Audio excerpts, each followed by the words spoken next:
ஆலயத்திலே பிஸ்னஸ் பண்ணுவோம் சில பேர். அந்த இது தேவ ஞானம், அதெல்லாம் வெளியில் வச்சிடணும்.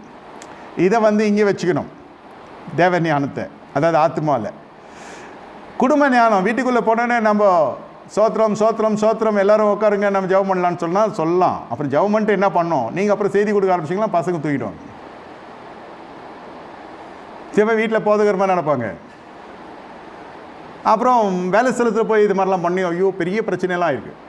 தேவ ஞானம் தேவாலயத்தில், குடும்ப ஞானம் குடும்பத்தில், தொழில் ஞானம் என்று வந்தால் தொழில்.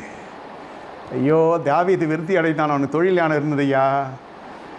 ஒரு விஷயம் சிங்கத்தை கிழிச்சான் சொல்கிறான் இல்லையா, கிழிச்சான் கிழிச்சான் அப்படின்னும் அது விஷயம் இருக்குது. சிங்கத்தை ஒரு விசை கிழித்தான், கரடியை ஒரு விசை கிழித்தான், ஒரே விசை தான் கிழித்தான்.